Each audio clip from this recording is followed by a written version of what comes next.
Is that you, Zanick? It is I. How are you doing? Good. How are you? Oh, not too bad. What's been going on?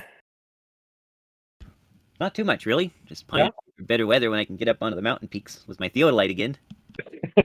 That's good. You do some good work there. I gotta tell you. You're probably getting pretty good at that equipment too.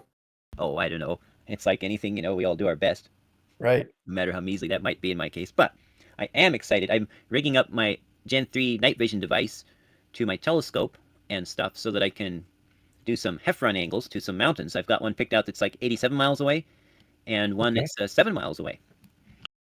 Nice. And in both cases, my vantage point is 6,000 feet elevation, and so my line of sight will be high and clear above the surface, so there won't have to, be any question about am I in a smoggy valley. Right. Yeah, but then their objection to all these measurements will be there always is refraction. There always is refraction. But you see, as soon as I can't believe I'm going to say this, but as soon as that star disappears, there's no light to be refracted. So this eliminates refraction from the equation. as soon as the star disappears. How does it start? I mean, at the horizon, behind the mountain. It's their argument that because when the star dips behind the mountain and is no longer visible, that there's no light to be refracted, so therefore there's no refraction. Right. And with then you're gonna use that argument right back in their face. Then, yep. But I'm gonna be able to see the mountain without the star and get the measurement right. Yeah. let me know how that goes for you. I'll be definitely one of your biggest fans cheering on the sidelines.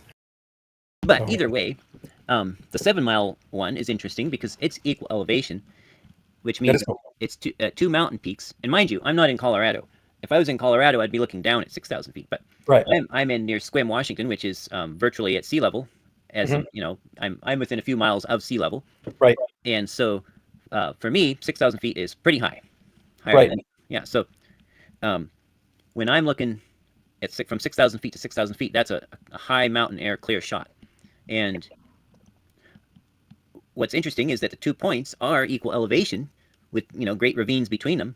Right. And they're both easy to get to. So I could literally have a guy at the target peak with a flashlight while I'm on the observer peak. So it should be interesting. Right. Sure, that'd be good. And then the one that's far, we said 70. You can sight one that's 70 miles away, 6,000 foot peak. So the peak that's 87 miles away is 11,700 feet tall.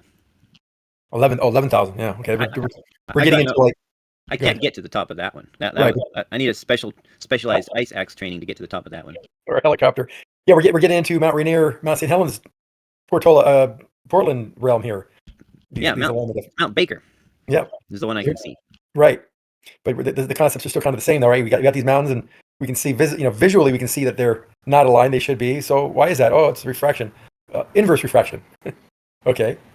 I think one of these days I'm gonna figure out a way to do some type of differential measurements in like a hotel room on the coast somewhere. So we know the bottom is sea level or close to it, and we go all the way up to some of the biggest hotel we can find on the beach. Maybe Oahu would be the best bet for that because they have big hotels on the beach. Problem is there wasn't any mountains except for Diamond Head, and that's not really quite far enough away. And then start doing some differential measurements to those mountains or islands 50 to 100 miles away at every floor. And then we can draw a graph of that change of where they should be and where they're measured. And that'll put it into the whole refraction argument. Unless, of course, they argue that doesn't change with elevation or angle. That's just made up by the conspirators. Are you driving, Zanick, or could I take you with a picture? Oh, I'm right here in front of my PC. Give me just a second. I got to open some windows back up. I'd been messing around upgrading my computer a month ago, and I forgot that I did not have it plugged into the battery back system, so the power went out, and I went dark, so I had to switch it over to my backup system now. Gotcha. And that closed all my folders out. I like what Riggs posted when they start pointing to what should be in the distance because it looks like it could be a lake. here's the angles.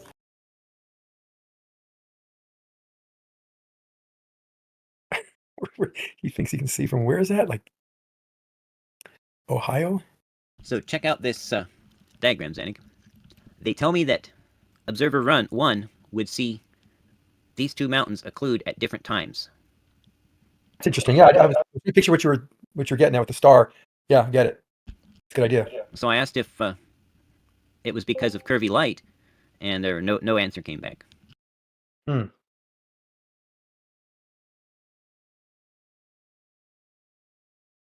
So then I asked, where would observer number 2 have to be in order for the second mountain to occlude at the same time as the first mountain, and I also got no answer.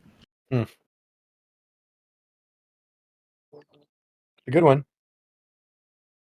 Pikes Peak. What's the second mountain? What's the 13,000? That's Baker. No, that's just a hypothetical mountain that was along the same slope as Pikes Peak. Oh, this is Colorado. Yeah. Yeah, Something out there. Yeah, because my question was, if the Heffron method works, then it should work Right. at different distances other than 30 miles, roughly. Because all of his measurements where the Heffron angle is within a few arc minutes of the flat Earth prediction, they all happen to be around about 30 miles away. The ones that are significantly or closer or farther are way off. Right. In fact, the one he's got at 22 miles, if I remember correctly, was closer to the globe prediction than the flat Earth prediction. I got one here. I should probably get access to a field. My son's actually studying surveying right now, so in college. So he might have access eventually to this kind of equipment, and that'd be kind of fun because I got Monte Diablo, which is about probably 50 miles away, 60 miles away, clear as day from local hills here in the outskirts of San Jose. And clearly, you can see it really clear. We can start, and I have a friend that has a house in the hills, probably 1,000 feet up. We can, and like, he's got a telescope mounted to his deck permanently there. He's into this kind of stuff, not flat Earth, but looking at stuff. Probably looking at people's windows down in the flatlands, sunbathing in their backyard. But yeah, and then I got Mount Hamilton, which is 30 miles away. So I got a 30-mile mountain. They're not in line, and I got a 60-mile far away mountain. So we'll get some of those observations done too on the clear days. So when do you propose to do your test? I'm going to try middle of next month, but I don't know if the snow will be cleared. I may have to push it out. Yeah, you guys are still kind of cold up there. We're getting warm down here now for some reason. Dumps freezing cold for a few days, 3 feet of snow, and then suddenly it's 50 degrees up there, up in the Sierras. So it's going to melt quick. What's the current elevation of the snow line? For him or for me? Either one. Neither of us knows. Yeah, it's getting up there. I mean, it was snowing as low as 2,500 feet, but that melted pretty quick, and now the bulk of the snow is up at 6,000. I would say my snow line is probably around 4,000 to 5,000, just based at how much of the peaks are still a little light. Yeah, Lake Tahoe's about 6,000. That snow's going to be melted within a couple more days. That's pretty much the snow line, about 6,000. If it doesn't snow for a while, the temperatures are warm.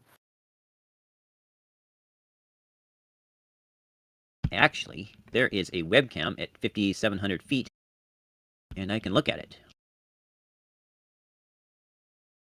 Oh, well. Because I was thinking some of those peaks would be snow covered until May. Oh yeah, I think some of them may be. And is snow cover an issue? I mean, if it's only a couple of meters deep? Well, some of the roads that I need to get to. Oh, okay, I didn't understand. Got it. Yeah, well, most of the roads to these mountain peaks are just little one-lane dirt logging road type things, and the Park Service just simply puts a gate and closes them, and that's that until the snow's all melted.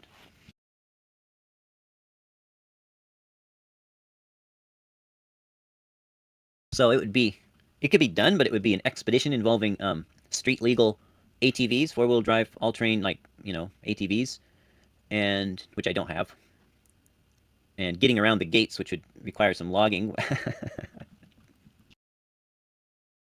or other cleverness.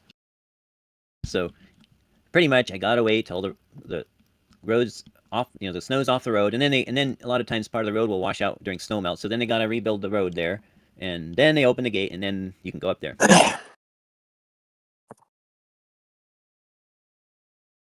But here, incoming, is a picture from Hurricane Ridge, where actually there's a paved road up to the main parking lot, but no paved road to my vantage point for the 7-mile equal elevation shot. And this camera shows there's still quite a bit of snow up there.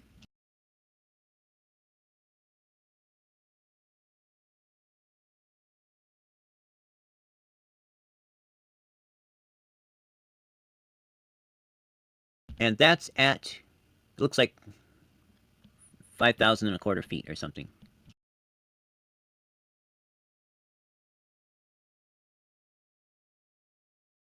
The peaks are higher than that, but I think the parking lot is at around 5,250 feet.